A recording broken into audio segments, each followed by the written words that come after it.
Welcome to Badger Beer Hour, where we try to condense 3 hours of Badger Beer news into one. I am here with my friends Andy, Chris Johnson, the Beer Baron, and Landon Cherney, my friend from up north. I just want to say real quick. We would like to thank our audience for their patience with us last week. So we are here this week for you, and we are happy to be here. Yeah. Mm-hmm. Yeah, we are.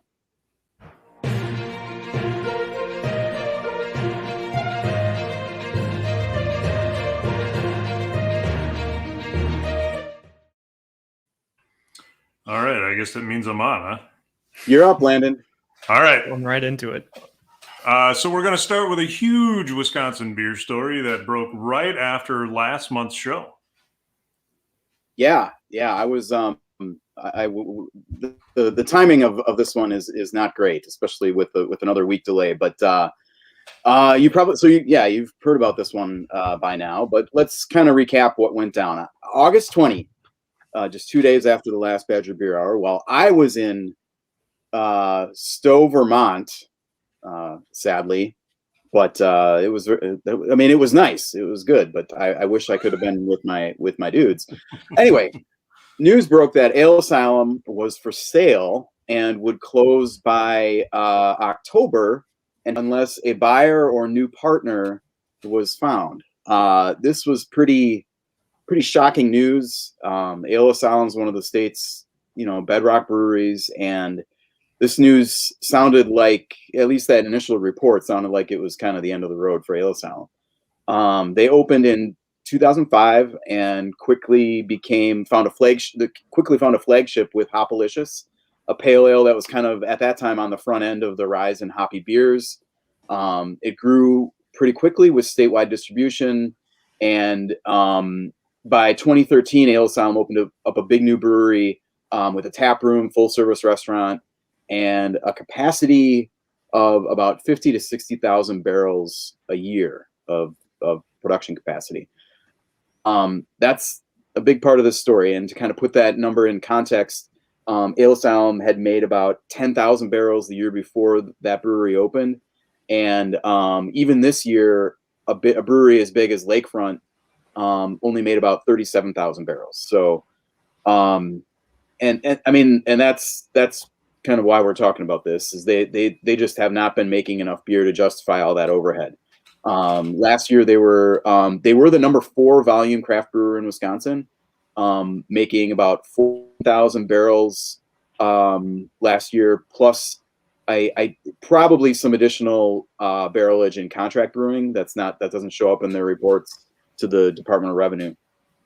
Of course, last year was weird, but like since 2014, that's a year after that brewery opened. They've been between 12,000 and 22,000 barrels, with that high watermark coming back in 2015. So the pandemic was certainly a factor here, but there's other stuff going on. And this is the main problem, is that they built a brewery of a certain size and did not grow into it the way that they expected to. So they're basically having trouble making rent. All this sounds really bad. And when I got home from my vacation out east, I called up Otto from Asylum for a follow-up column. I was kind of expecting this to be like very somber and basically an obituary for a cornerstone, very influential brewery in the beer scene, in the Wisconsin beer scene, especially, in the Madison area.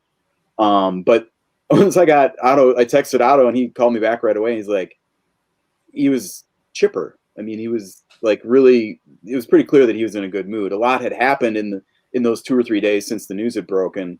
He said they had an outpouring of interest in potential partnerships or outright purchase. Everyone who had kind of reached out so far had it, at least in that initial kind of contact, was interested in continuing the Asylum brand in some way, either outright purchasing, the brand along with the brewery itself, and then continuing to make Asylum's beer in some way.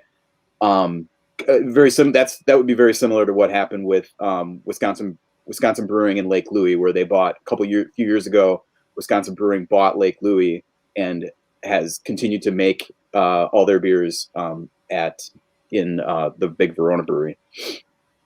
Or the other possible thing is with Ale Asylum is partnering to basically brew alongside of them and make use of all that unused capacity.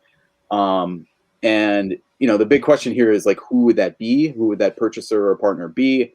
Obviously, there are a lot of big names in the Midwest and kind of the Wisconsin brewing scene, as well as like other known entrepreneurs inquiring as well. So I don't know. Probably shouldn't speculate on that, but he said that there's other well-known business entities outside of the brewing business that are well-known locally. So we should be hearing news on this front relatively quickly or relatively soon. According to that initial report, Ale Asylum's assets are all going to auction in mid-October if no deal is made before then, and I would assume that we are very close. So I reached out to Otto this morning, and he said, this is quote, "Nothing concrete, but it looks promising for staying in place," which I think means continuing the brand in whatever way. More very soon. So those are kind of the high points of the story. And I'm kind of curious what your guys' thoughts are on this kind of these developments. I think we're going to be back on this story, next month for sure. But I don't know. What do you guys think? I imagine we had talked about this when we went, we started this during COVID anyway. But we had talked about how maybe there was going to be breweries that were going to fall. And surprisingly, we haven't had many fall. But when you go back to think about Ale Asylum being in such a place as big as they are, you really heavily rely on people coming into your building to pay your bills, not just selling beer. It's a destination. Right. Yeah. And then you have the restaurant side of things too, which is a whole other thing that COVID had an effect on as well. But right. Yeah. And Chris, you and I were briefly chatting about this off stream, but you mentioned like the contract beers beforehand. I'm surprised that wasn't utilized more to kind of like try to fill in more of that space. But you also brought up that with Octopi and Waunakee right there with their facility, like that's probably pulling away a lot of that potential business. But I don't know. It still seems odd to me that like there's not enough to go around when it comes to contract brewery, but I don't know enough about that part of the industry to really say one way or the other, I guess. Yeah. And like Andy, that's a good point. Like they have done a little bit of contract brewing here and there. Hey, Greg. And probably some more that hasn't really been made public, but I think it's tough to I'm not, I don't know where the break even point is for them, but like if you've got a 50 to 60,000 barrel brewery and you need to fill with 30,000 barrels of contract brewing, like that's not really what the brewery is built for. So that's a pretty tall order. And yeah, Octopi, is a newer brewery. I am assuming that their systems are a little bit more made with that in mind. Well, yeah, definitely that. But I mean, 5 years difference in brewing technology and stuff. Yeah, and the level of investment that I know went into Octopi. I'm not sure. I mean, I don't think Ale Asylum cut corners, but 5 years is a pretty big difference as far as dry hopping and maybe fruit capabilities, which I don't think Ale Asylum planned for really at all because they don't do that or they haven't done that. And then Octopi, like the whole business is just oriented around craft or around contract brewing. So, Isaac Shawaki and that team, they take that very seriously about, being a partner with these clients. So yeah, it's a tough, I think it's a tough, that was probably a tough ask. Greg, you probably came on here to say something, right? Yeah. I said I didn't want to say anything about Ale Asylum, but what I do want to mention is remember one of the things I mentioned here, and I also mentioned on my stream a bunch of times, was that Ale Asylum was selling 6-packs for $6. So I'm not sure how that all fits in all this, but I know that I know it was almost $6 to go to the brewery to get a full pour of Hopalicious. So the fact that I was able to get curbside $6 Hopalicious for $6, again, I don't know where all that plays into this. They probably had beer that they had to move, and they weren't moving beer. But at the same time, we already know how much more the cap is that you make from your bottled beer to what you make at your, when people come in, like Landon says. I don't think they were losing money on those 6-packs. Maybe with packaging and everything, but I mean, they were literally trying to move a lot of. Yeah, they were trying to move a lot of beer though. When you make that price, and then no one around you. I mean, we mentioned Untitled Art and Octopi. I mean, you couldn't get more of a drastic difference between $6 a 6-pack from Ale Asylum, and then you go up the road there, and we were just talking $4 for what, a 20-pack. I'm sorry, $4 for a 4-pack. Any of their Untitled Art, whether it be the seltzers or any. I mean, maybe the seltzers are lower. My point is that it seemed weird that they were doing that, and I took full advantage. I know a lot of people took full advantage, and ultimately, though, I'm not sure how that played in, but I just wanted to be noted that. Also, what that led to me to do though, Chris, is a lot of times was to buy food from them too. So we would go through, do the curbside. I would get a whole bunch of 6s for $6, and it was just Hopalicious though. Some of their bigger beers were $7 and $8. So it wasn't like they were selling their triple for $6 a 6-pack. They were selling the triple. Those were all marked down too. I mean, it was and that was exactly the strategy with that, Greg. Is they were just trying to keep people employed and keep the tanks turning. I mean, early on, these breweries, all of a sudden, every draft account is just gone. Early on in the pandemic, this is every draft account is gone, and Ale Asylum, they have at least one 300-barrel tank. And so that would have been filled with probably Hopalicious. Right. And there's 300 barrels of beer just sitting there, and there's no place to put it. Right. And they have a really nice in-house canning line too. Yeah, they do. So they really have nice. that. Right. But I mean, they had to move stuff, and and then just keeping the lights on and everything. So yeah, I think. So here's a point from Andrew too. I don't know if you want to comment on. Yeah, it's straightforward. Is their line of seltzer? I think that was maybe 2019 that was introduced, around there. And so they were. I believe they were the first seltzer, Wisconsin craft seltzer brand. And and maybe it was a little too early, and the craft concept didn't translate. I don't know, but it's pretty clear that they've been trying a lot of different things lately, and we'll see. Now, I mean, all of this does not mean that it's not a viable brand going forward. I mean, it's a very viable. There's been a lot of interest, according to Otto, and it doesn't sound like the Ale Asylum. It doesn't sound like Hopalicious is going anywhere.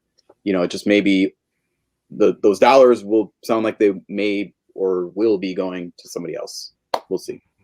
Sure. I'll see y'all in a bit. So we'll move along, but who would have thought that we got more breaking news? So we've got some real breaking news. This is a hot one. This is today. Yeah. So my friend Bobby Tanzillo from On Milwaukee broke this one. Mob Craft Beer in Milwaukee is planning to open 3 new tap rooms in the next 2 years. And get this: Denver, Colorado, Woodstock, Illinois, and Waterford, Wisconsin. These would be new locations, all in addition to the Milwaukee place, each with some brewing capabilities and new partners in each venture. So they've been busy. We'll start with the Denver location because that's kind of the most eyebrow-raising one, right? This one's a joint venture with a taco place called Taco, Deetacko. That's not how you know. I don't know. Sure. Taco. Maybe it's just taco. In this, and so Mobcraft co-founder Henry Schwartz is a Colorado native, so that's part of the appeal of Denver here. And obviously, big time brewing city. They're beer city too. There's probably about 300 breweries that they'll be joining there. But there's one less because it is in the former Liberati Brewery. It's a little bit northwest of downtown, about a half mile west of Coors Field. And it's a 7-barrel brew house. And this place has a capacity. I mean, this is the brewery, taproom, and the taco place has a capacity of about 600 patrons. So that is not small. Yeah. And that's expected to open later this year yet. So this has already been underway, renovations underway. And obviously that's an existing brew system. So in Waterford, that's going to be in a former fire station on the Fox River. And then they're going to put in a 3.5-barrel brewing system and build out a kitchen within like an expanded version of the food menu that they have in the Milwaukee tap room. Whoop. There we go. I love these lamps that you touch them and they turn on in the middle of the night. It's really, really great. One of the partners here, Rick Beck, has deep roots in Wisconsin brewing, has been trying to open a brewery of his own for a while. He's a descendant of the John Beck Brewery, which operated, I've not heard of John Beck Brewery. It operated in Waterford from the mid 19th century, like Civil War time, until 1890. So it's not like you've got some John Beck old ale sitting in your cellar up here. Didn't even make it to Prohibition. Damn. Target opening for this one is spring 2022, which sounds like it's in like 100 years, but that's actually next year. Yeah, that's real soon. Yeah. A couple months away. 2022. I don't know. That sounds like Jetsons type shit. Right. And then last but not least, but it is least because it's Illinois, is Woodstock, where the plan is to have another 3.5-barrel system in another historic. Well, the Waterford one's not historic; it's just like a fire station. But this is in a historic building in a former courthouse complex in like the Woodstock Town Square. Sounds like a pretty cool building. There'll be some customer seating like in the original jail cells. Like you can, I don't know if that's your kind of thing. And the partner here is an existing restaurant called the Public House, which is in the same complex. And I mean, 4 tap rooms is not enough. That's not even the end of it. In like longer range, Mobcraft has plans to open locations in Madison, which is where they started. Right. Back in, what would that have been, like 2013 maybe? It was later than that. Later than that? They might have started then, but they didn't move for a while. Yeah, well, they opened the Milwaukee one was, I think, 2016. But I would say 2012, 2013 was when they started in Madison over at House of Brews. Yeah. So Madison, Chicago, and the Fox Valley. So as Tyler Durden would say, they're setting up franchises. That's aggressive. Yeah, very. Yeah, and there's Bobby's story gets into the financing mechanism for this. They've got some kind of like crowd funding platform that they're doing a campaign on, and they've got a long ways to go on that. But these things are moving forward, so I'm assuming that that's not the only the only funding mechanism for all these things. Because the crowdsourcing is a pretty big part of their business model. Yeah, right. I mean, that's the thing. Right. And if you think about like how this makes sense for them, more people exposed to this crowdsourcing idea means more ideas and potentially like more interesting beers they could do. I mean, who knows? But the way that these different tap rooms could, kind of exchange beers and it could be pretty interesting. Yeah. 2012. Thanks, Greg. 2012. That's me. I'm a Baron. And then they were on Shark Tank, I think 2 years after that. Yeah. If I remember. That's one of my favorite things I've ever written was watching that show and talking to Henry about it. And I mean, Mobcraft has a lot of interesting things to write about, a lot, because they're just like so unique and unusual things happen to them because of that, I guess. Right. Just put it that way. Mm-hmm. Bye, Greg. Right. We'll move on. Esteemed one in the world went on as usual. And this year, Wisconsin had 2 medalists. Stubborn Brothers Brewery in Shawano won gold for an American wheat ale called Sweet Peel, which is brewed with orange peel. And Stevens Point Brewery in Stevens Point Took bronze in the pumpkin ale category for whole hog pumpkin ale. Whole hog pumpkin ale is a perennial winner in this category. It won gold in 2019, silver in 2018, bronze in 2014, gold in 2012, which I believe was the year that it was introduced, or very, very close to that. So yeah, it's got a lot of hardware on that one, and it is good. I mean, like if you're in pumpkin ales, that's probably the best one of the best ones out there. You know, like kind of like in the normal vein, like like barrel pumpkin one is like, ooh, that's balls. Yeah.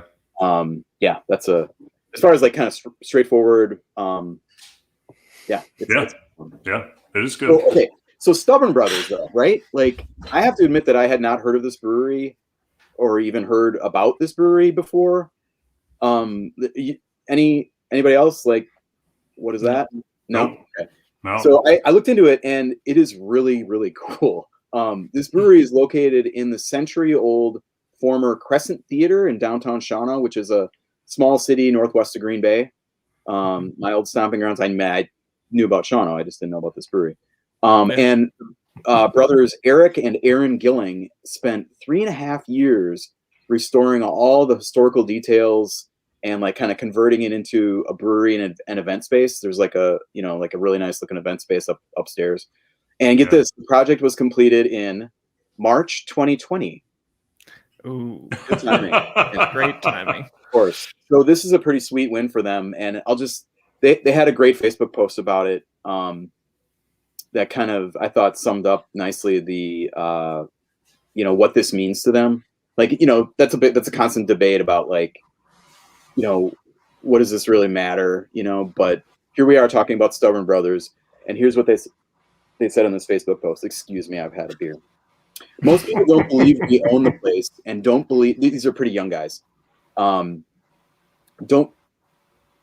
yeah, okay, we get to that. Most people don't believe we own the place and don't believe us that two young men from Marion, Wisconsin, at 26 and 28, took the biggest gamble of their lives and spent 3.5 years building this to pursue their passion, pouring so much into this and just grinding every single day. I can't tell you how many people have asked and still ask if we are crazy.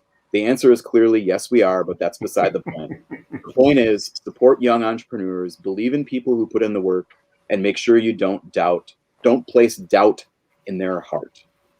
That's pretty cool. Okay, back to the GABF for a second. Only 2 medals for Wisconsin, guys. Is that like disappointing to you? I mean, a little, but how many people actually entered from Wisconsin? Yeah, I imagine it was still kind of a not as big of a GABF as it normally is. Yeah, it's hard to know. That's never released, right. How many entries there were. Well, the number of entries there were, but you don't know who entered, where they're from, any of that. Right. So, right. And it has been a tough couple of years for breweries, so it's easy to imagine that breweries might cut back on this line item to kind of, Yep.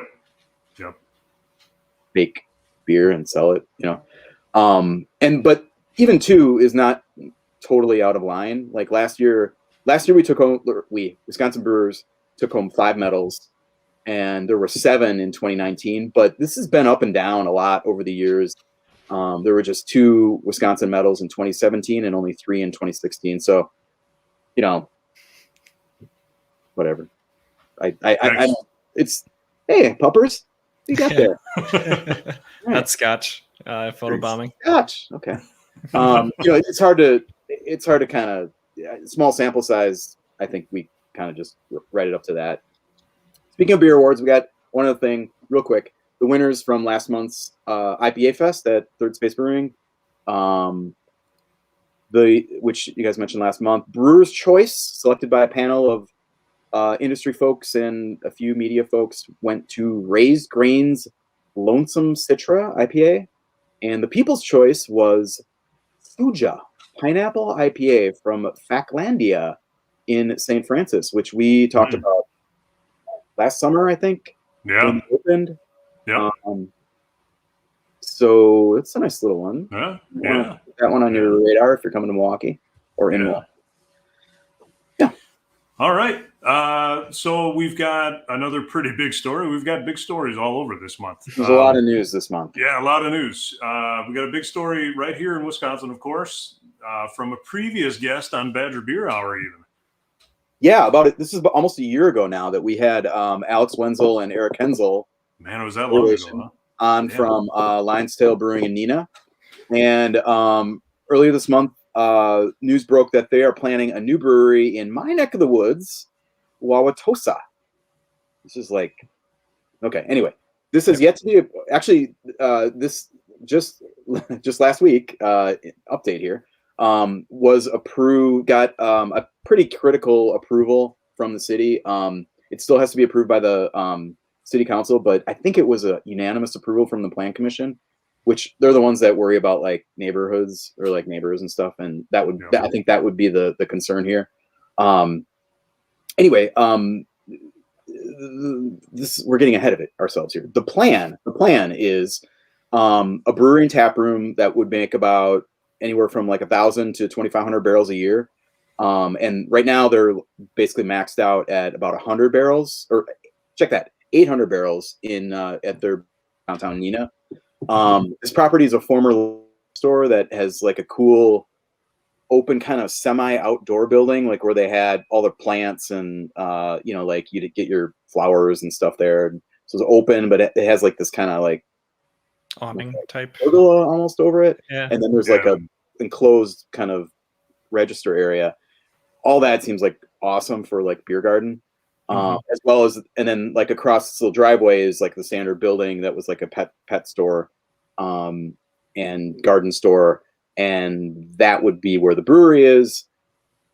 So, this is like pretty interesting area. There's a pretty robust brewing scene developing on North Avenue, all the way from the city, so there's Stockhouse Brewing, the Fermentorium Tap Room. Our friends at Venture Brewing are just over the city line in Milwaukee. And then like Ray's Growler Gallery is another friend of show, is a few blocks the other way. Draft and Vessel, their Tosa Village Tap Room is not far off this little line. And I mean, that's a pretty nice day if you want to come visit beautiful Tosa. So there you go. We'll be there. Yeah, you will. We'll make a field trip out of it. You have my number, right? Sure. Yeah. Right. Yeah. We know how to get in touch with you. But no, you were describing the architectural plans, and having seen, they posted them on their Facebook page, but having seen them, like, it looks like it's going to be a really special place. When this place was open this spring, we bought a bunch of mulch and stuff there, and I was like, but they had their store closing signs out already, and I was like, ooh, that'll be interesting. And I just assumed that it was going to be like torn down and they build an apartment building there. But it never occurred to me that in my wildest dreams that it would be a brewery. But as soon as I saw that, I'm like, that is perfect. Yeah. It's not. So nice job, Alex. So unfortunately, we always have to have some sort of other bad news. So the last story this month, we've got some unfortunate news. Yeah, we got to end on a sour note, right? Yeah, right. We actually had a different story in here, but we had to swap it out. So, anyway, so Racine Beer Company is closing on September 30th. That's the week from tonight, I guess. Angie and Andy Molina opened this brewery in 2018, and toward the end of last month posted a heartfelt letter about the closing. I'll just quote from here: "We, as many other small businesses, never fully recovered from the catastrophic results of COVID-19. Despite the changes they made, including like expansion of their outdoor beer garden in Waterford." Is that the same Waterford? I'm just apparently. Yeah. Yeah. This broke. Yeah, that's Waterford. Okay. Wow. Circle of life here. Despite those changes, it just isn't enough to be sustainable and realistic for our family. Racine Beer was very small. They made about 135 barrels last year. Obviously a community tap room, not doing, cans and that sort of thing. So right. Heart goes out to the Molinas. For sure. Well, bad news, but even though we're at the end of the news, we've got a great interview coming up, right? That's right. That's right.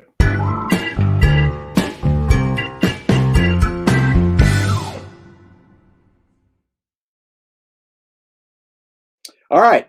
I am thrilled to introduce this month's guest. He is Anello Mollica from Central Waters Brewing, co-founder and general. Did I screw it up? You're fine. Dang it. All right. Central Waters Brewing. If you know anything about the Wisconsin beer industry or the Wisconsin beer scene, you probably know about Central Waters. So, a brewery that needs no introduction. Anello, thank you for joining us. Thanks for having me, buddy. And thanks for your flexibility also in making this happen instead of last week. So no problem. Appreciate it. Anything for you, Draws. You know. Oh, well.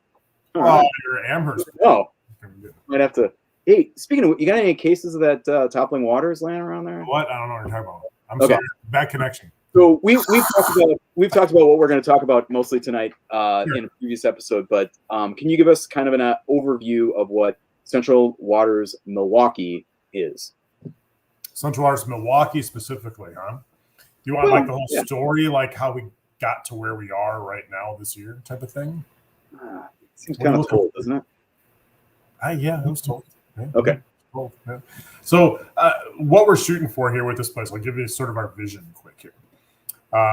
It's an amazing opportunity. We're humbled to have been offered that. And the way that we're envisioning this, we're kind of assembling what is turning out to be just a really stellar team down there with an incredible GM and an incredible brewer. And so we just want this really awesome space with really good food.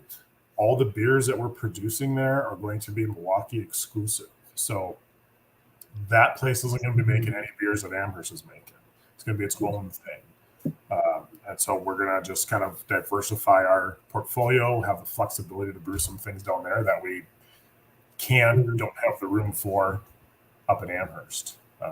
And we're currently just in the process of trying to re-envision what that space is going to look like to make it a Central Waters facility. You know? Mm-hmm. And this facility that you mentioned is, I mean, you said it was a really cool space, but that kind of undersells it by about tenfold. This is the former Pabst Milwaukee, but that's like Pab. It was Pabst Milwaukee for like 3 years or something, 4 years, something. Yeah. I think they started in like 2017. I want to say. Yeah. And then before that, this was a Methodist. I think it was Methodist church on the grounds of the Pabst Brewing complex. So it's this little church, and it looks like a church with the whole thing right next to all these big buildings that are like cranking out oceans of beer. Yeah, it was actually only a church until 1890. So Frederick Pabst bought the church in 1890 because the German Methodists were like teetotalers, right? Like they were anti-alcohol. And so as like the Pabst brewery grew, Frederick Pabst bought him, moved him 2 miles away, took the steeple off the building and replaced it with the castle tower that matches all the other architecture you see on those Pabst buildings. And so then it operated from that point on the second floor, which is where our tap room is and where the kitchen space is.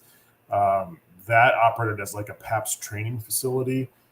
And the bottom floor, which is where the brewery is now, was actually a German restaurant called the Forst Keller that ran from like 1890s until all the way up until the 1970s. Okay. So there's a little bit of history in this place. And I just got home today. I've been down there since Sunday. Okay. Facelifting the joint. I've been knee deep in paint for like 3 days, and with like Ryder Cup, I had a hard time getting a hotel room in Milwaukee for 4 nights. Right, and I'm like, I'm a camping guy, right? I'll just bring my camping gear and I'll sleep in there. But then I was like, there is no way that place is not haunted. There's no way it's not haunted, right? It's like a German Methodist, like anti-alcohol folks. I'm a brewery owner. Like, no, not sleep. Nope, not going to do it. Yeah. Okay. That seems like a good move there. Okay. So where is this all at? I mean, last time we talked was back in summer when this all was coming out, and you said it'd be opening this fall. I'm wearing a flannel. We all got hoodies on. Equinox was this week. So Do you have an opening date yet, or kind of where are we at in progress? This close. Yeah. This close to the opening date. I think you'll see us be able to announce that. I'm hoping very early next week. What I can say is that this week was a huge accomplishment. We got a lot of the major projects off of our table. Have you seen the space before? Have you been in the Pabst? Oh yeah, it's awesome. Yeah. So there's a couple of things that just don't fit the Central Waters MO. The bar, things like the way it looks is just doesn't really fit us. So we need to kind of redo that, and it's been a struggle with getting like contractors or anybody to do what we want it to do. So we're going to end up doing it ourselves. And then we also still deal with like state, city, federal, historical society issues of what we can change and what we can't change because of the historical nature of that property. I'll say this. It is going to be in the month of October. We haven't said that publicly really yet, but it's going to be the month of October. So we're really, really close. Okay, awesome. I mean, that's pretty good. Yeah. You alluded in the open to this team, and I think that, I mean, there are two pretty prominent people that I think deserve to be named and discussed a little bit here. You mentioned the brewer and the general manager. Can you talk about who they are? Absolutely. So by fortuitous circumstances, and if I start to like be long-winded, just like cut me short because I'm not going to cut you short, but a long time. So yeah. The GM position is a good one.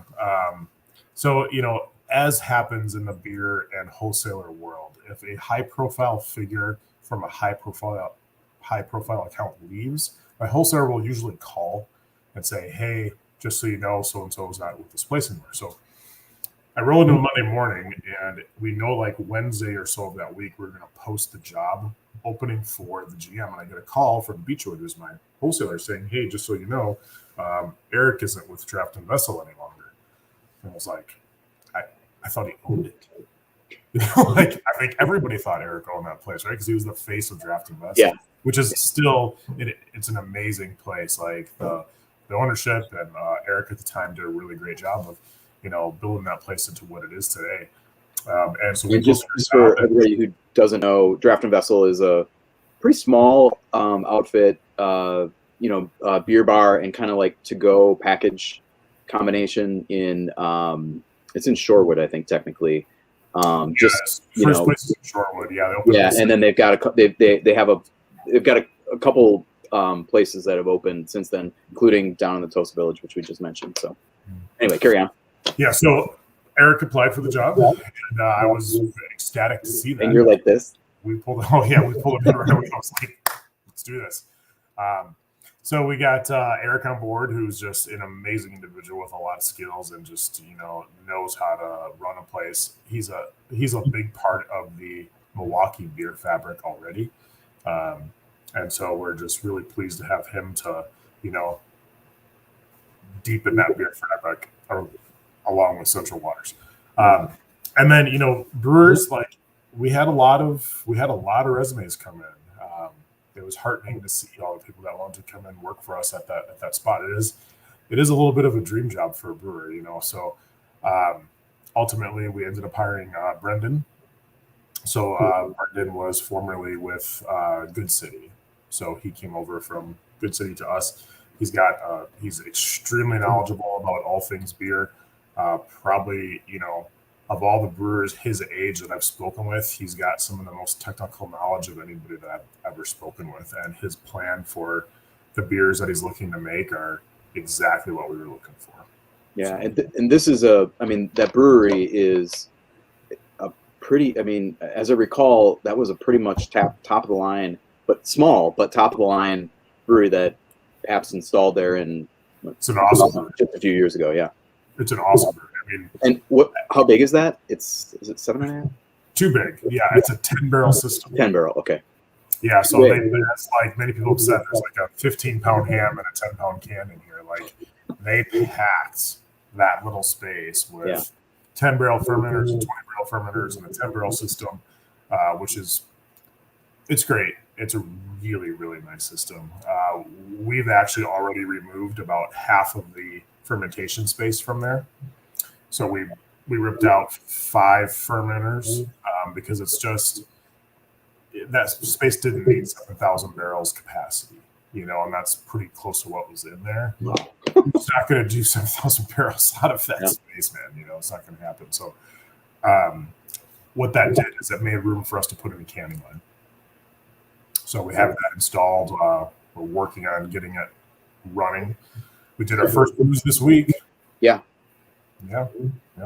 So what is that? What's the vision for how this works with Amherst and kind of, the kind of beers that you're going to be making there? Are they going to be its own thing? Or, I know you already said that these are going to be exclusive Milwaukee, but kind of talk a little bit about that. Yeah. So the idea there is with the canning line, we'll do 16-ounce 4-packs. That is a package that Central Waters Amherst does not produce, right? We do 6-pack 12-ounce can exclusively there. And so this will be our 16-ounce avenue. We will produce beers. Some of them will do like weekend can drops, like this weekend dropping this beer, whatever it might be. The nice thing about the state of Wisconsin, we can then, we can transfer beers between breweries. Yeah. So we'll be able to take some of that batch, move it to Amherst, provide them for sale in Amherst, provide them for sale in Milwaukee. And then if there's desire, some of that draft could see distribution out of the Amherst place. So we've already got people from Stevens Point, Minocqua, saying like we'd love to carry some of the beers that you're making down there. So in terms of what the beer mix is going to be, that's why I mentioned, it's kind of like the dream job for a lot of brewers is, what happens in any brewery. Breweries are factories at the end of the day, right? So we have a lot of fun with what we're doing, but you end up making the same beer over and over again, right? Like our brewers in Amherst make a lot of mud puppy, they make a lot of honey blonde. Whereas here, all of those rules are off. There's really only 2 things that Paul and I have really directed Brendan with, and that was the first thing that I said is we need to have a light lager, something like an homage to Pabst, the building we're in, the district we're in, the grounds we're on. We have to have something like that, So that's the first beers Brendan brewed this week. The first 2 beers were our light lager, and he did the system's really nice, and he's such a geek about stuff like that. He did some really cool technical stuff on that system, like decoction mashing and really, really getting into it. So I was talking to him this morning, and we're trying to think, all right, is a beer like this going to be ready for our opening? And he's like, no, I don't think so, man. I would like to see this go 6 to 8 weeks lagering time. And I'm like, okay, your brewery, man. Let's do it. Yeah. If you're gonna do it, let's do it right. Bring back some of those fermenters, maybe. Yeah, right. And then so he did the second brew today that we haven't even publicly mentioned what the beers were yet. So here's your breaking news. So we did the light lager first today. He brewed the first, it's going to be a, hazy IPA, one of the first ones of those, because that will be ready. This will help you too, in terms of if you want to do a math. That one should be ready for the grand opening. Okay. Brewed today? Brewed today. Should be ready. We'll see. So 10, 14 days fermentation time. Yeah. So we're going to be, we're going to have a ton of beer on tap because we can move the beer from Amherst down there. Yeah. Right. So we'll have all the favorites from, Amherst, barrel-aged beers, the mud puppies, the riffs, HHGs, all that. Yeah. I don't know. Did you see the audience question on the thing? There you go. A couple come in here. Yeah. Any special releases you have planned for the opening? That's kind of what we're getting at. We don't want to put the cart in front of the horse here. We have to open at some point here. You know what I mean? We're paying for the space. We need to open. So we're hoping to have some beers ready to go, Milwaukee brew beers for the opening. That's definitely the desire. It's just gonna keep happening after we open, So you're just gonna have to really stay tuned, watch us on social media to see what the upcoming beers are, and we'll just keep on announcing them and keep on cranking them out. Gotcha. I'm guessing that folks will be happy to show up and drink Cash and Sunset or brandy barrel barley wine. Yeah. Trust me, for the grand opening down there, we're going to be digging deep into our cellars. There's going to be some really cool stuff on tap. Yeah. For sure. Nice. Yeah. This is one I hear a lot. Headless Heron. Any chance that's coming Dude, back? I hear that all the time, man. And that's probably one of our most requested beers to bring back. Look, I'm not a big pumpkin beer guy, right? But as they went, that was really good. It was good, yeah. The bourbon barrel aged pumpkin thing really worked. I'll never say never about anything. I think it would be really, really fun to bring that back.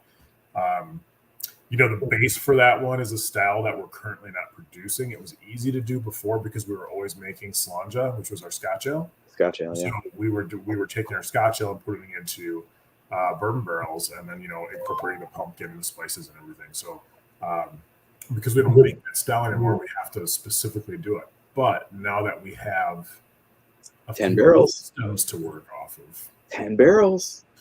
I wish that place had space for like barrel aging. There is no space in there to age anything. Like it's tiny Okay. in there. Yeah, because there's no like belfry or anything, right? Like it's that ceiling is open to the, like all the way to the. You can get up there. Yeah, you can get up there. Like there's a ladder. I went halfway up it this morning, and like a couple of my crew have been all the way to the top. That sounds like a story. I'm not afraid of heights, but like it's a ladder. It's like you go up one ladder, you get into the castle tower, and then you got to kind of turn around, go up another ladder, you squeeze under a pipe, and when you're at the very top to get out onto the rooftop, it's like a wooden steps that are leaning out over the 3-story drop that you can see down through, and I'm pretty sure they're original. And it's just kind of like, Yeah, I don't know, man. I don't think So, I'm doing that. the nice thing is though, we can brew beers down there. We can transport them. We can bring empty oaks down there, fill them, put them into our trailer, and bring them back and age them in Amherst. So Right. we can do barrel aging on that if Brendan wants to. We can do. We've got the farm program with all the wild sours that's still been developing, going on now for a little over a year, so we can put stuff into there from him. And Brendan's got a very good long history with working in sour programs as well. So I think you'll see a lot of diverse, fun stuff from us down there. Things, like I said, things we're not doing anywhere else. Yeah, pretty exciting. Like one of the things that I think a lot of people are interested in is how. I mean, Central Waters events are like really, I think, pretty core to the identity of the brewery. And I mean, if anybody's ever been to if you haven't been to the anniversary fest or the anniversary party in January, like that's a pretty awesome event, and they're big. I mean, it's not like an intimate gathering. It ends up being intimate, but in a different way. So 3,000 people back to no building. So I guess is there going to be? I mean, will there be like satellite locations for? Like I'm thinking also like River Run, which is obviously a really different kind of thing, but events that kind of parallel in Milwaukee as well. Will we be doing events down there? Is that what you're asking? Yeah. Well, I mean, I guess like will some of the events that Central Waters has become known for also be happening, in tandem with Amherst? Yeah. We've been asked that before because there's a couple sides to that coin. Sure, I think we would get a lot more traction from those more southern markets if we kind of also did it down there at the same time. We might lose something out of the Amherst place as a result. But I think for now, the jury's still out on that. We want to see. We don't know what to expect with this place. We don't know what kind of traffic flow we're going to see. We don't know like how many people are going to be coming in, how this is going to play out. So I think once we get our feet under us and we see how this place is operating, then we can make some of those calls. At the moment, we don't have any plans to say like, okay, the next anniversary party, it's going to be held, assuming we can even have an indoor anniversary party. We don't really know about that. Sure. Who knows when that's going to be able to happen again. Right. But do we make bottle pickup available at each location? We really don't know yet. Okay. So, but in terms of events, there'll be plenty of events at that spot. One of the really cool things about where that is, so it's on like the corner of like Juneau and 11th. And when you turn off of Juneau onto 11th South, which is right next to the brewery, there's an outdoor beer garden there. And that's a dead end street. Like it just ends right there, and there's nothing there. So the city of Milwaukee is perfectly happy to allow us to block off that block basically anytime we'd like. Block party. Block party. We can just open the gates, and those really cool iron gates are actually like the original gates to the Pabst Brewery that were on Juneau Avenue, and they moved them there. So we can swing open those 150, 160-year-old gates and bleed the taproom out into the street. So it's going to be pretty fun. Yeah. And like circling back to that history, I mean, that is a huge part of a big part of the appeal of this location for you, right? I mean, and not just like, I mean, certainly the beer history and all that, but also you have some Pabst history. Oh yeah. Well, I mean, you know, it's yeah. I mean, this is a really special thing for me because it's my hometown. You know, I was born and raised in that city. I only left there to come to Stevens Point for college, which is where Paul and I became buddies and started homebrewing together and stayed here, right? But you know, Milwaukee is where I'm born and bred, and you know, not like the, oh, I'm from Milwaukee. Where? Brookfield. No, you're not from Milwaukee, man. Like, you know, I'm like from the city. Easy. Whoa, no, we got a lot of viewers. I think, in Brookfield. They all know it's Maybe true. If you're watching, you know it's true. Yeah, exactly. It's just it's different. Yeah, it's different. Yeah. So, it's fun for me to bring it back there. And Pabst was the beer that my dad drank, my uncles drank. You know, it's the only beer, and like, I'll never forget as a kid, my dad would say, I got to pour him a beer, you know, so I'd have to go to the fridge to get a beer, and he would tell me I could drink the foam because he didn't want foamy beer. So I would just, because he would tell my mom, I remember him saying, oh, there's no alcohol in foam, right? That's fantastic. So that's science. You can look it up. Look it up on the internet now. Yeah, Google it. Yeah. Just like hard pours into the glass, big heads, and sipping down all the foam. I loved it. You know, so awesome. Pretty cool to bring that full circle. All right, well, I don't want to let you go without at least one like kind of beer question. So kind of just real quickly, what's coming up for Central Waters? Maybe anything in the dark and barrel-aged vein would be. Got any hot tips here? Yeah, sure. Yeah, absolutely. I've got something that nobody knows is coming up yet. So obviously for our barrel-aged program, you know, we do a drop every 2 months with that one. So you get the 4-packs every other month, essentially, something new comes out. The next one is going to be Burn Barrel Stout. That's every November. That's like our core flagship. And then as we move into 2022, we'll like to switch a lot of that stuff up. So what we're looking at for the month of January, yet to be perfectly named beer, but we're looking at like a 7-layer bar sort of barrel aged beer. So think, you know, chocolate, caramel, coconut, all that fun stuff. So Greg's losing his mind in the chat. That's good. So yeah, that's gonna be a fun one. Do you, I mean, you know, I don't know. I was thinking that, like, you know, Central Waters barrel aged beers were very kind of pure or something for a while, and I don't know. Maybe that's not really true. I mean, like, you know, there's always Cherry Stout. You know, Peruvian Morning was an early one.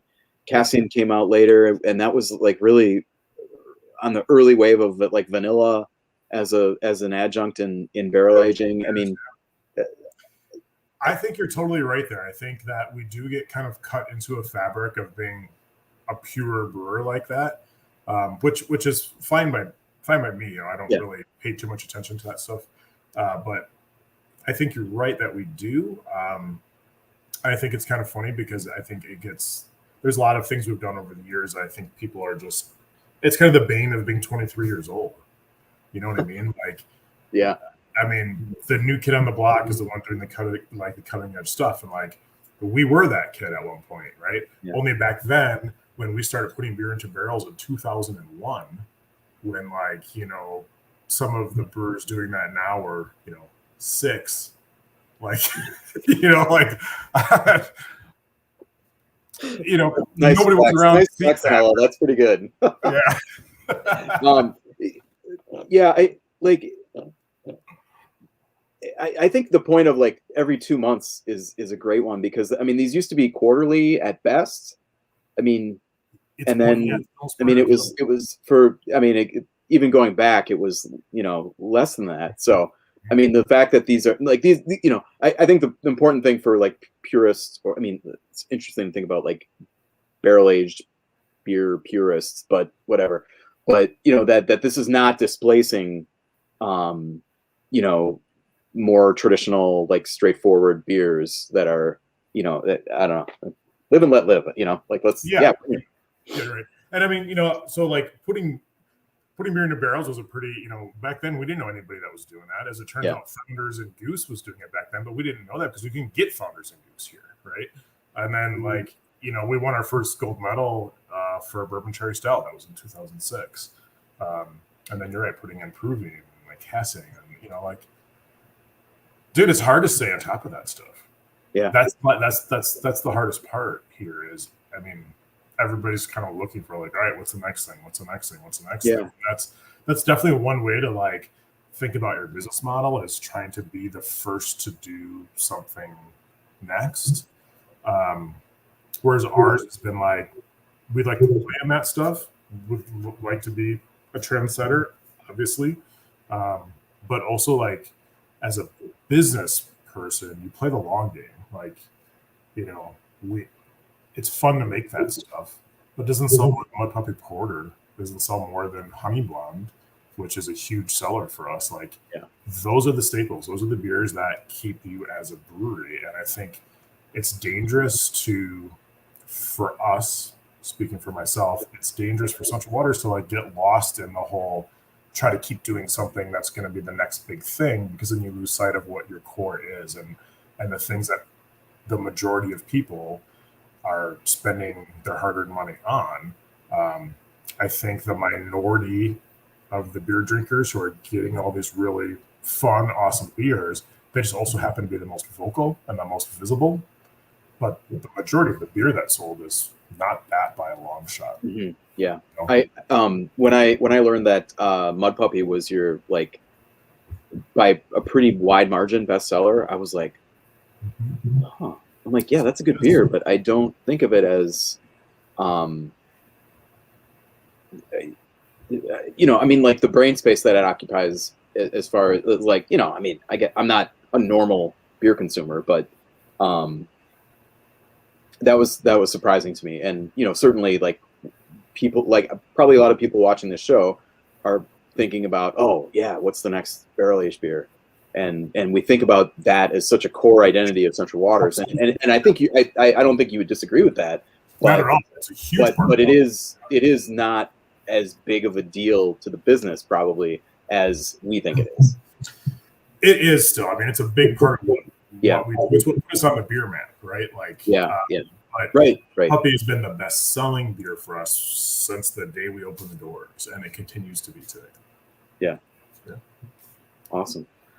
All right. Well, we're already into Badger Beer Hour Plus, so we're 2 segments in. So, Anello, thank you for coming on and being as forthright and engaging as you were. I am enjoying, I think, the same beer that you are right now. Just by chance. Buddy. Yes. Look at that. Not even planned. How about that? Anello, thanks for coming on. We'll stay in touch, and looking forward to that opening in 2-ish weeks. Maybe. We'll see. Okay. Soon, buddy. You'll be there. All right. Cheers.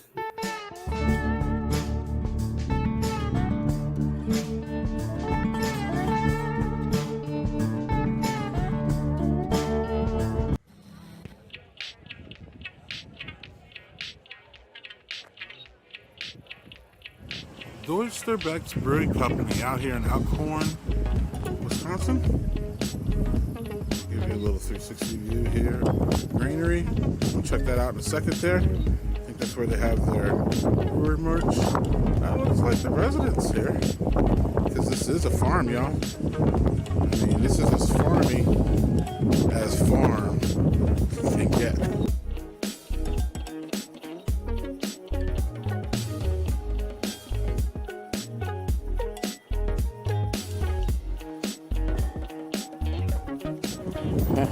Venture Brewing Company, y'all. Well, finally made it here. Looking forward to this very, very much.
So let me preface all this by saying I was supposed to hit the road and go to Barrel and Flow, which is the only black brewery. I'm sorry, the only black brewer beer festival. It was in Pittsburgh. Yep. I came down with some ailments, and I ultimately, after all those videos were shown, I ended up spending a couple days in the hospital. I'm doing better now. Still a little bit of a road of recovery I have to work on here, but I went on one last trip. I couldn't go to Pittsburgh, so I was like, I'm just gonna go to a couple breweries and a couple places I didn't go. So the video was horrifying, partially because I'm a horrifying videographer, but also because I was not feeling well at all. So Landon cleaned all that up and made us a wonderful video of the places that I was able to visit and take videos of. So I'm just going to really run through here some of the places that I went to, and hopefully y'all can get an idea about how cool they were. First of all, the first one that we showed was Dusterbox, which is Elkhorn, Wisconsin. It is a destination farmhouse brewery. It doesn't get any more farmhouse. I mean, maybe Dave's Farm. You know what I mean? Well, who knows? I mean, the future Dave's Farm, who knows what that's going to be like, but yeah. Right. Yeah. I mean, this place had big barns. I mean, they had a stage. They had engaging people. They had really, I mean, everything was laid out nice. I said before in the preview, when we were talking beforehand, is that if you ever wanted to like get married at a destination brewery, that is the place. It has everything you need. Again, engaging people. What I really liked, Landon, was that I wish I would have took a picture of it. Is that the diversity of styles. They had like 3 IPAs and the rest were just all over the place. I thought I saw a Hell's, a Porter. I mean, it was just really nice. The beers were solid. It's just in the middle of nowhere. But if you're ever around Elkhorn, down in between, Elkhorn's like in between. It's in a weird place. It's between Madison, Beloit, Racine, and Milwaukee. It's almost kind of in between those four, like almost like directly in between those four. Right off the highway, about 20 minutes off the highway, maybe 15. Fantastic place. I can't say enough about it. Venture Brewing. Our friends Venture were on here. What I like about Venture is the mix between coffee and beer. I rode up there at 11 o'clock, and it was a coffee. It was just coffee. There were people in there. It was like a coffee shop. Right. And just how they make that transition between coffee and beer is fantastic. The barista there was fun. And I saw Simon and Rob, and we are working on a collaboration beer that we will have more information about later down the road. But we're working on a collaboration charity beer, which I'm really excited about, but I don't have time to talk about. But Venture Brewing, Chris Strasser could tell us where. Chris, where exactly is Venture in Milwaukee? It is on the 5500 block of North Avenue, which is in the Washington Heights neighborhood, kind of on the outskirts of the city toward Tosa. Right. Yeah, fantastic place. Bye, Chris. So then, so Venture Brewing, fantastic spot. I would suspect there's a lot of places that you could walk to around here too. But I went to Venture Brewing, then I jumped over to Duster Box. So that was a fantastic Venture Brewing. I can't say enough about them. Y'all probably know about them too. And nice, wonderful glass too. Great, I love it. Yeah. So then, two more places. Number one, Central Waters. I ended up going to Central Waters, and I was there at like 9 a.m. They have a nice walk up. If you get there really early, you can just get there. A nice walk up window there. You can buy all their beers. You can drink beer. It's fast. It's quick. It's just great. Love Central Waters. They're fantastic. We already talked about them, and we had a whole bunch of drops before. Oh man, that was fantastic. So many. So last and certainly not least. And I was really, really skeptical of this place. Walking up, I was skeptical when I wanted to go there, was Ringling Brothers in Baraboo. I'm like, Ringling Brothers, you're a circus. You're no beer place. What is going on? So you walk in and you saw they had an organ there. Their brewing equipment is just like right out in the open. They were literally brewing there when I was there. So you had the brewing smell. It's fantastic. They have food. But what I liked about their Landon was diversity of styles. They only had 8 beers, but only 2 of them were IPAs, and 3 of them were lagers. They had their old, they have like an old throwback lager, but the space is nice. Landon, I know you got a family, I got a family. Great family spot, Landon. Great. Nice. You can have food. You can have your family in there. There's a whole bunch of different things going on there that keeps your family, interested. Yeah. It's not just it's not, I mean, listen, man. We're brewery guys, so we can take our families almost to any brewery. And I have, you know what I mean? Yeah. Right. So have I. But at the same time, though, this place is really more geared towards the family, obviously with the circus element. But I mean, it just felt like it really felt homey there, and I really liked it. And they had an outdoor place. I didn't see it, but the beer was on point. They have food, everything. If y'all are ever in Baraboo, you have to hit Ringling Brothers Circus. Don't just think it's a circus and be like, oh man, they don't even. No. The beers are good. The one thing I will make a point about, so that video where the organ's playing. So if there's any video guys watching that, I took that audio and you were back. Like you were back quite a ways when you shot that.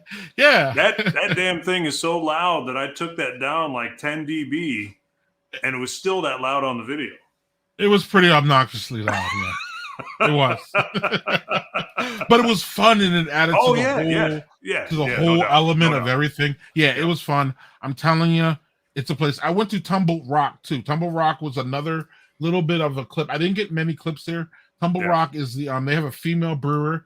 They're like 6 minutes away from Ringling. I would suggest you go there too. Sure. Tumble Rock was great. The beer was great, and I had lunch. It was great. But Ringling Brothers really, really, really. To me, impressed me again, simply because I went in with the, like, what is this? Like, this is a circus. Like, come on. But the beer was, and roasty porter too. Oh, and, nice. Nice roasty porter. Fantastic. So I can't say enough. I just want, there are other ones that I went to too. I went on Hop House, the new Hop House. Fantastic. Nice. I got this wonderful yard work crushable IPA there. So I really had a good time, but I was really, really pressed, and I was really, really looking back now and been in the hospital for 3 days. I was really sick, but I was like, you know what? It's not going to stop me from having at least going out and seeing what's going on out there and going to new places. So I want to thank you for doing that video, but I also have to say that it was a really, really good time. And if you ever at any of those spots, again, definitely should hit up all the spots that I said. If you're anywhere around them, especially Ringling Brothers, I mean, I was blown away by how fun and family friendly it was, and how much of a good time I had. So it was great. Yeah, it was great. So we have to move on. I could sit here and talk hours about this. Yeah. I had a really good time. It was great. It wasn't barrel and flow, but it did, it actually did what I did. And again, ultimately, I didn't want to drive all the way to Pittsburgh and be so far away if I knew that something might have happened or I might end up in the hospital, which I ended up in the hospital. So it all worked out pretty well. I'm doing well, and we should be back on schedule for Badger Beer Hour next in October the 20th. But before that, we're gonna have to talk about some beer events. So we'll see you.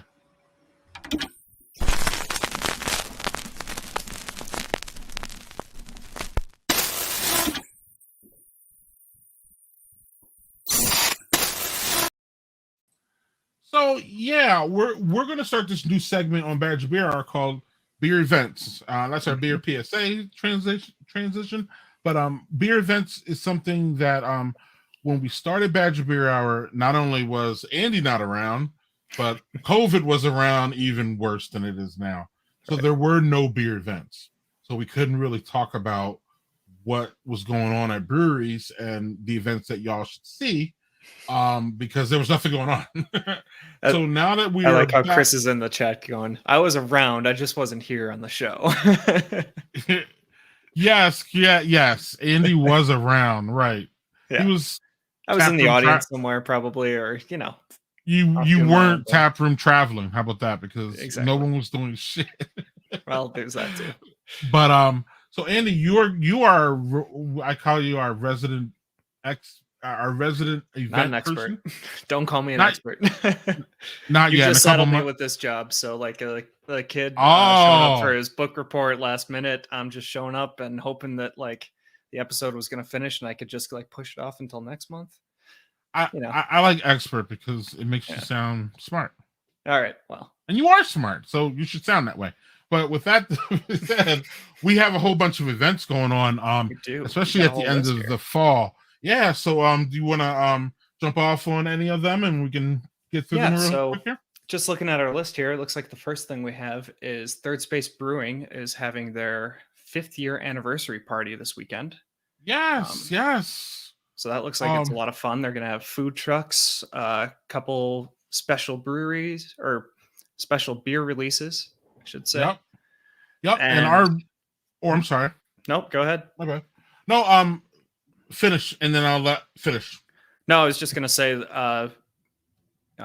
they have an interesting thing called a zero waste party. So I'm assuming that's something about sustainability or like being green, something along those lines. So very much on brand for them. Yep, and I know the beer baron has something he wants to talk about, so we're going to bring him on real quick. I got one for this. So the one of there's 2 special beers that they brewed for this this party. One is it's an IPA called Rock the Green, and Rock the Green is the sustainability nonprofit that they're partnering with for this event, and they're doing all that zero waste thing and like recycling and all that stuff. But also the other beer that they're making is, get this is a 3-year Solera triple barrel. I guess it's like a barley wine, kind of like an old ale. And so the way this works is they brewed this beer 2.5 years ago. It was not actually a full 3 years, but 2.5 years ago, they brewed this kind of big old ale, like a caramel bomb with raisin and honey, and then they threw that in some bourbon barrels. So 8 months in the bourbon barrels, racked it out, left 25% of the liquid behind. So the rest of that goes into brandy barrels.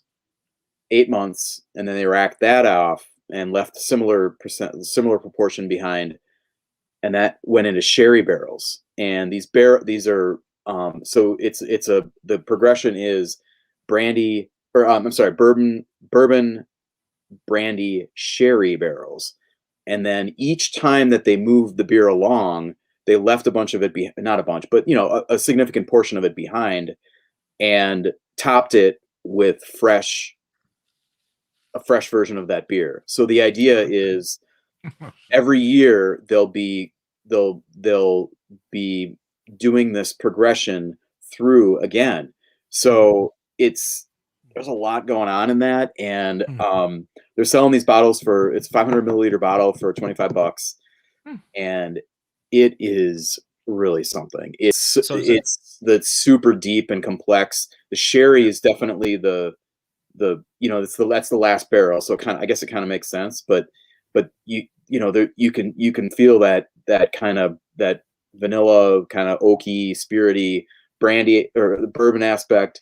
There's a little bit of that kind of more vinous, grapey, brandy stuff, and then there's the sherry, which is like this kind of raisiny, almost prune, and then it's really something. And then that all sounds pretty like kind of sweet, but it's pretty well balanced, and it ended up, the beer went into the first barrel around like 10 to 12% is what Kevin Wright, brewmaster Kevin Wright told me. It finished at 16, so it picks up a ton of spirit, character, and alcohol too. And so the thing that's really interesting to me is like these barrels are aging, and then they're going to be swapped out. So like for the version that they just brewed, they swapped out the bourbon barrels for not clean, but fresh barrels, because you can't use barrels forever and keep getting that spirit character. So each iteration is going to have different kind of barrel emphasis, maybe like, maybe this first year, the bourbon is a little bit more forward because I don't know. It's all super, there's a ton of moving parts with it. And I think verticals of this thing, like probably 3 years out, are going to be super interesting. And I bought a couple extra bottles just so I could do that, because I think this is nice. I think it's so. My misunderstanding, what you're describing is some of that original beer that went into those first barrels still in the barrels now. Yeah, the idea is to keep. Like, I mean, this is inspired by the sherry.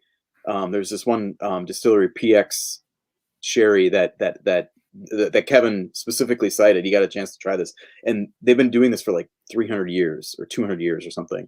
So like there's liquid,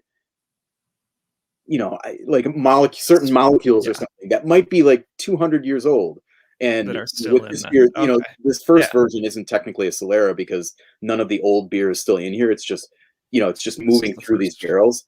But it's all going to be, it's all like, next year there will be, and that adds probably a little bit of like, it's like depth and kind of complexity on top of the three barrels doing their thing. You might get a little bit of oxidation and kind of that, like, just like the terroir of like the old stuff. I don't know. I think it's pretty cool. There's not, I mean, brewers are certain types of brewers, like Third Space, are very wary of saying that nobody else is doing anything like this. I don't think anybody's really doing anything like this, at least with this kind of beer. Solera is a pretty well established concept for sours, where you're leaving some behind to populate the next mixed generation fermentation that happens. Yeah. So that's how basically how the beer propagates. But this is different. This is about age and complexity and just kind of changing the actual liquid rather than continuing it on in a way that is consistent. So I don't know. That's all. I just want to say it's a really cool beer, and you probably want to try it. So sounds really cool. So the party is Saturday, which is in 2 days, and as you can see here, you can click here to pre-order 5 bottles, and that's why Chris said that when Chris said I ordered that, I'm assuming that's how you ordered them, right? Yeah, and you can pick them up. You don't have to pick them up on Saturday, so it's a limit of 5, and they're out there. They made there are 34 barrels involved in the whole process here, so that's there's a fair amount of this, but I think they're holding some back for well, I told them that maybe I should, this is maybe too much, but like I was talking with Andy Gale, and I'm like, you should probably do some like verticals for this in 3 years, right? Like right, $100 pack of like that's I don't know. Yes. Like, Yes. 'cause I think after this beer hits Yes. tomorrow or for Saturday, I think there's going to be a lot of interest in this, in future Mhm. years, and just seeing how this thing ages and progresses. Not just in the bottle, but the actual, like, it's going to be different every year by design. So it's pretty cool. And we may not be able to say that other brewers aren't doing this, but we could pretty much firmly say that no one else in Wisconsin's doing Oh, this. no, Right? no, yeah, no. Right.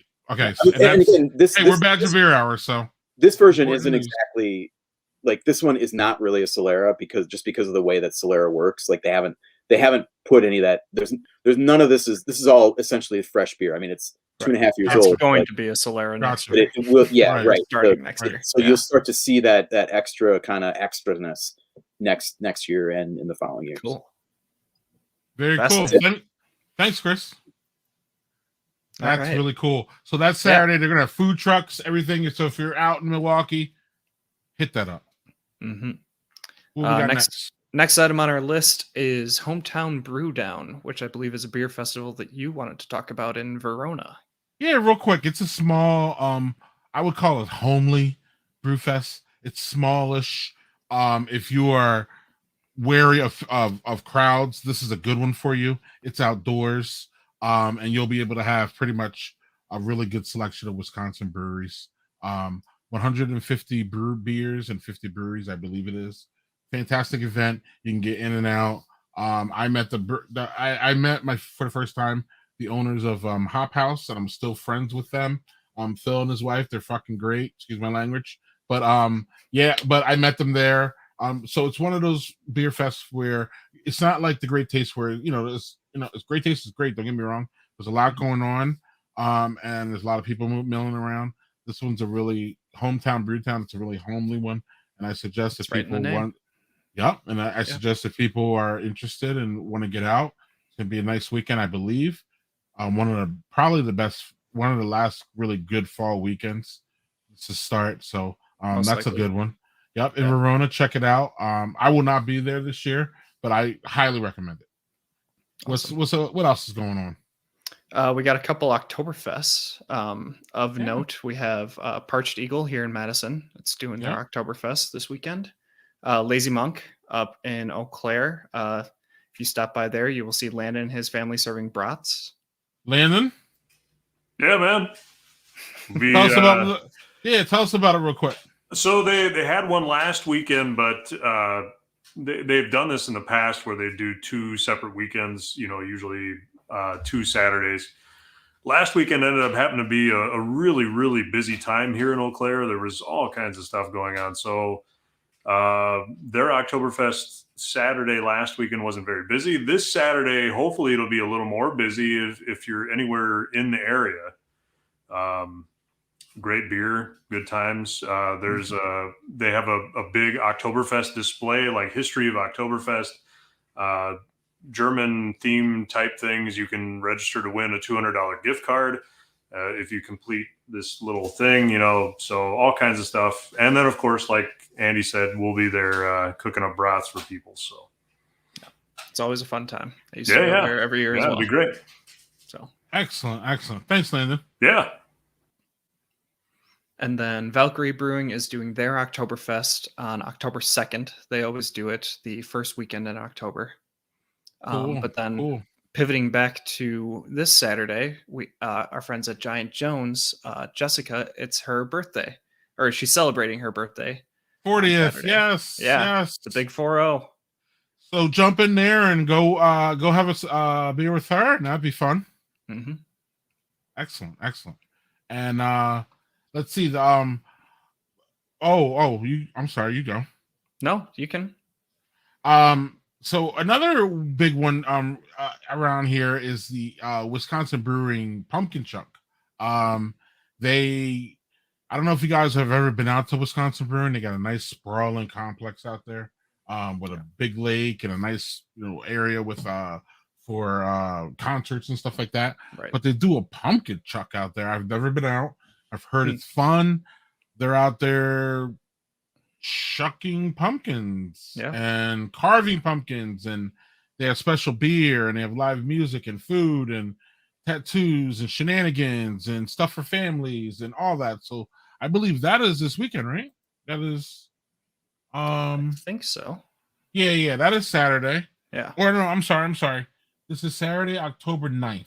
Oh, So okay. So it's that'll be next coming week. up. Yep. Right. Coming up before we come back on live on Right. the 20th. 2 That'll weeks, be I going think. on. But yeah. Yep, or 3, something like that. But yeah, pumpkin chucking. If you're into all of that, absolutely look that up as far as Wisconsin brewing goes. Yeah. Might have to go. Sounds like fun. I hear nothing but good about it. And last and certainly not least, we have another anniversary party. So it looks like Raised Grain Brewing Company is celebrating 6 years this year. So it's a week-long celebration with beer releases and live music, and that's in Wauwatosa. And it starts.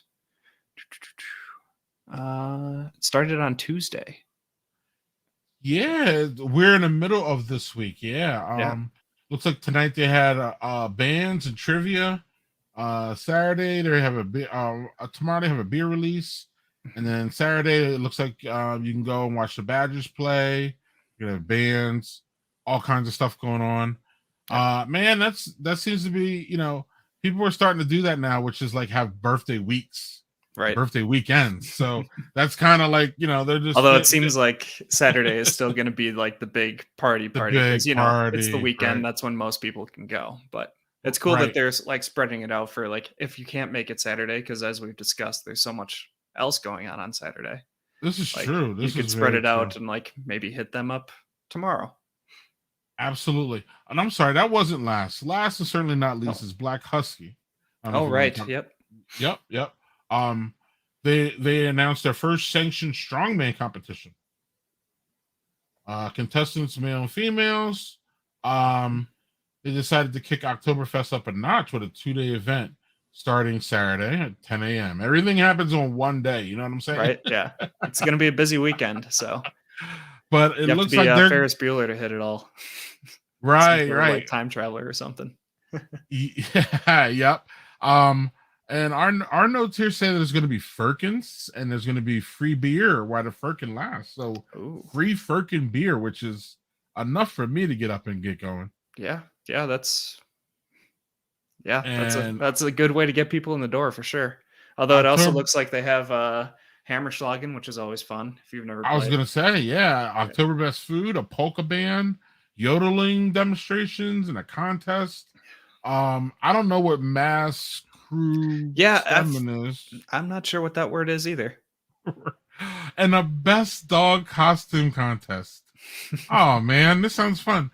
The event starts off with the Firkin tapping tomorrow, 9:24, and then the festivities continue till 10, and then they start back up on Saturday. And I love this where they're, it's multi-day events, so we can't fit everything on one day, so we're going to like spread this out. Yep. And that's good for everybody. People are still just trying to get out, especially before it gets cold.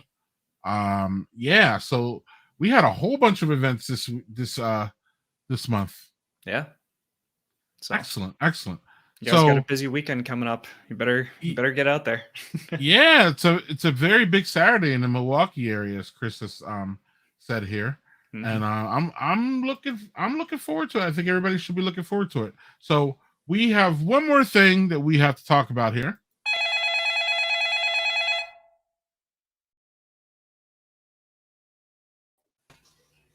So, fellas, we got it's nice to be back. Again, we were a week delayed, but it's really nice to see all your faces. And I just wanted to see if there's any parting comments. Just glad to have you back, Greg. Glad you're feeling better. Yeah, amen to that. Yeah. Yay! Yay! And if anybody, so we want to hit all the events. And we want all breweries, if there's any big events that we miss, y'all need to call and text the Badger Beer hotline and tell us. Please let us know. We try to cover the whole state. We got Chris in Milwaukee, Andy and I in Madison. We got Landon upstate. But man, it's a big state. and there's a lot of breweries, and there's a lot of good going on. So y'all need to help us by highlighting those and sending us tips anywhere so we can make sure that we got it. Any last parting shots? It's been a good month, man. All right, man. I love you guys. We'll see you next month. Thanks for watching, Al.